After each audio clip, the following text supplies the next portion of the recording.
Goed, kom ons praat oor Openbaring 6 oor die rooi perd. Wie is die rooi perd?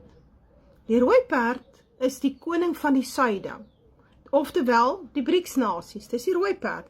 En hulle kom om die vrede van die aarde al weg te neem, naamlik hierdie kunsmatige vrede, wat die VSA en NAVO geskep het op die aarde, met hulle polisie-staat, wat hulle effektiewelik oor die aarde het. So, nou kom die Russe, saam met die Chinese, saam met van die moslimstate in die wêreld, saam met Suid-Amerika, en sê hulle is moeg vir die VSA.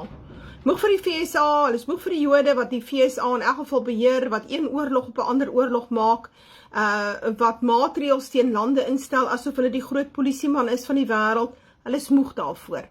En dit is tyd dat daar 'n multipolar world kom, dit wil sê, 'n hele aantal lande, 'n sterk lande, en hulle het sê oor dinge wat in die wêreld gebeur, nie net een land onder beheer van die Jode nie. So hulle wil hierdie status wat die VSA het, wil hulle wegvat. Nou ja, die Jode kan dit natuurlik nie toelaat nie, want dan is hulle in hulle moer in. So die Russe, saam met die moslimstates, China en so aan, is dan die rooi perd, en ons kan hulle ook dan by mekaar sit as die Gog en die Magog.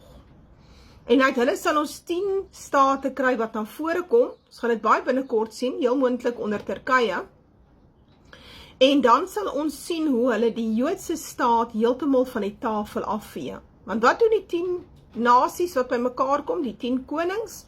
Hulle gaan die hoer brand, en haar verlate maak, en haar vlees eet. So wie sal dit wees? Dit is die Joodse staat.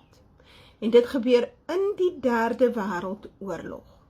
En dieselfde Rusland, China en die moslems, hulle val Europa binne, en hulle maak oorlog teen die ware Israel volke, naamlik Europa. Jy moet luister na my lesing oor Esegiel 38 en 39, dan gaan jy mooi verstaan. So, ja, die 3de wêreldoorlog verwoes Europa en Brittanje, verwoes die Israel volkere van die wêreld, maar hulle verwoes ook die Joodse staat, sy sal ophou met bestaan.